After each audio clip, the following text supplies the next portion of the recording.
Este video es realizado por estudiantes de la Universidad Católica del Norte en la materia Conocimiento y Sistematización del Pensamiento, orientada por el profesor Nelson Varela. El tema que vamos a explicar es técnicas de la lógica formal a través de dos ejercicios propuestos que cumplen o no la validez de los razonamientos lógicos. Los estudiantes responsables de este video son Javier Ulises Flores, Andrés Felipe Guzmán, Jorge Humberto Nieto, pertenecientes al programa de Filosofía y Ciencias Religiosas.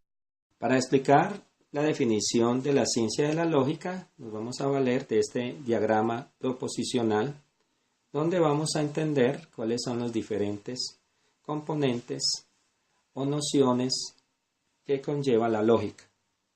Primero, vale la pena resaltar que la lógica nos permite la estructuración del pensamiento. Quizás esta es una de las mayores ventajas que tiene la lógica en la enseñanza para nuestros estudiantes. Segundo, la lógica nos ayuda a la formalización del pensamiento, que nuestros jóvenes lleguen a la etapa superior del pensamiento o los niveles abstractos de conceptualización. Y por último, la lógica es la ciencia que se encarga de definir las formas, las variables de los argumentos. Todo esto buscando que nuestros razonamientos sean correctos. El proceso por el cual el sujeto relaciona dos juicios para inferir un tercero se denomina razonamiento. El proceso del razonamiento consiste en los siguientes pasos. Primero, se parte de algo conocido expresado en un primer juicio.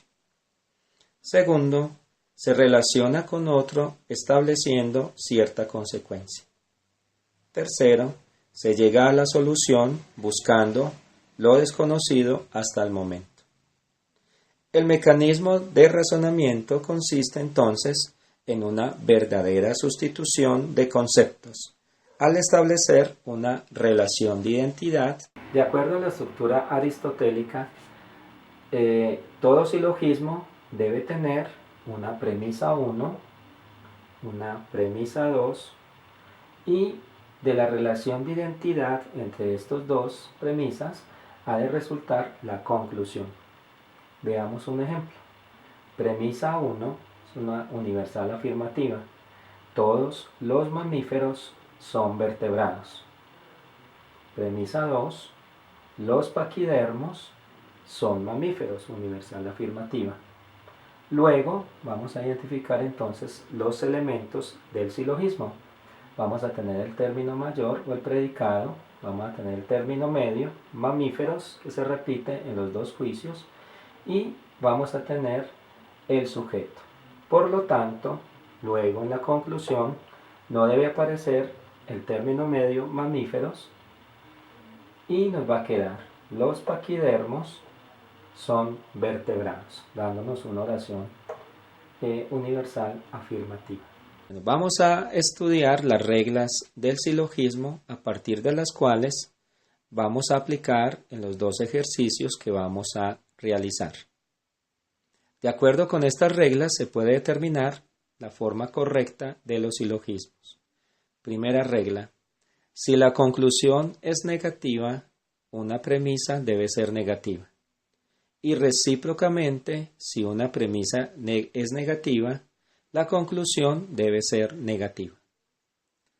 Segunda regla: el término medio debe ser distribuido en al menos una premisa.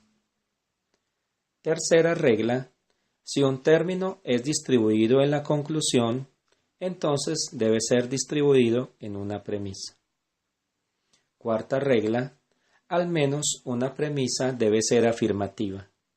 Ningún silogismo categórico que tenga las dos premisas negativas es válido. Quinto, si una premisa es particular, la conclusión debe ser particular. Y sexta, si ambas premisas son particulares, entonces no hay conclusiones válidas. Vamos a aplicar entonces las reglas del silogismo a este ejercicio para determinar que este silogismo es correcto. Tenemos el juicio o premisa 1. Ninguna mariposa es piedra. Como podemos observar, el prejuicio es del tipo E, o sea, universal negativo. Por lo tanto, como dice la regla, el sujeto ha de ser universal y el predicado, según la calidad del juicio, ha de ser también universal. Segundo juicio, algún insecto es mariposa. En este caso tenemos un juicio afirmativo particular, por lo tanto el sujeto es particular y el predicado ha de ser también particular. La conclusión se establece por la relación que se tiene entre los dos o principio de identidad o de sustitución de alguno de los conceptos. Entonces veamos la conclusión. Algún insecto no es piedra. Este juicio que nos queda aquí en la conclusión es particular negativo, por lo tanto el sujeto debe ser particular y de todo juicio particular negativo el predicado debe ser universal.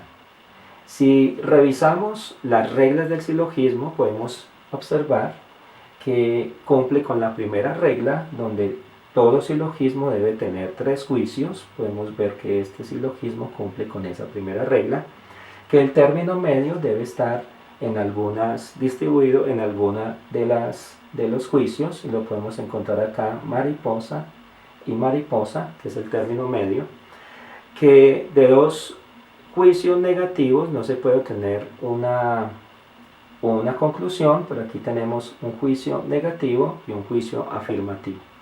Que de 2 juicios particulares tampoco se obtiene una conclusión. Podemos ver que aquí tenemos un universal negativo y un particular afirmativo. Por lo tanto, está cumpliendo con las reglas. Y por último, la última regla la podemos evidenciar que de un juicio universal negativo o de un particular, siempre la conclusión ha de tender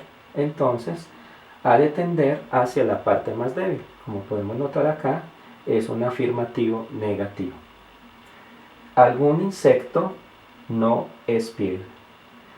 El término medio no aparece en la conclusión, que es otra de las reglas del silogismo, no debe aparecer, y la extensión de los términos debe ser equivalente a lo que aparece también, no debe ser mayor la extensión de la conclusión a las 2 premisas, y lo podemos evidenciar acá.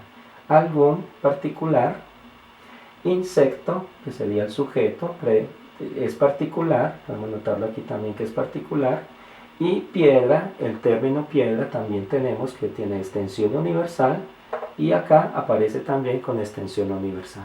Por lo tanto, se puede concluir, se puede inferir que este silogismo es de una estructura correcta o tiene validez lógica. Bueno, veamos entonces el ejercicio número 2, donde vamos a encontrar un silogismo incorrecto. Aplicando las reglas de los silogismos vamos a descubrir entonces por qué pierde validez lógica. Veamos el juicio o premisa 1. Todo caballo es animal. Este pertenece a un tipo de juicio universal afirmativo. Por ser un juicio universal afirmativo, tenemos entonces que el sujeto caballo ha de ser universal y el predicado siempre ha de ser particular. En el juicio 2 o premisa 2 vamos a encontrar entonces que algún hombre no es caballo. Tenemos entonces un juicio particular negativo, por lo tanto vamos a tener que el sujeto es particular y el predicado siempre será universal. La conclusión entonces sería un juicio un juicio particular negativo, donde el sujeto es particular y, como nos dice, como es negativo, el predicado ha de ser universal. Analizando las reglas de los silogismos podemos saber que el término caballo pues no lo podemos tener como un término equívoco, o sea que cumple la primera regla, cumple la regla de tener las 3 premisas, cumple la regla que al menos una es afirmativa porque de 2 premisas negativas pues no se puede sacar, que hay una universal y que hay una particular, cumple también esta regla, y la última regla que dice que de un juicio universal a uno particular pues tiende hacia la parte más débil, o sea el juicio particular. Revisando entonces la extensión de los conceptos, aquí es donde vamos a encontrar el error que presenta este silogismo. Si analizamos los términos medios, caballo, caballo cumple también con la regla que debe aparecer distribuido en las premisas y no aparecer en la conclusión. La extensión de la conclusión no es mayor a las premisas, por lo tanto también está cumpliendo esta regla. El problema lo vamos a encontrar en uno de estos términos. Analicemos el término o el elemento sujeto. Hombre es particular. Analizamos aquí que hombre también aparece como particular según su extensión. Pero el término mayor, animal, aparece en la primera premisa con una extensión particular y en la conclusión aparece con una extensión universal. Por lo tanto, se está fallando a la última regla de los silogismos que predica que la conclusión, ninguno de los elementos de la conclusión debe tener mayor extensión a los de las premisas. Según esta aplicación podemos notar entonces que este juicio, este silogismo, no tiene validez lógica, por lo cual su estructura lógica no es correcta.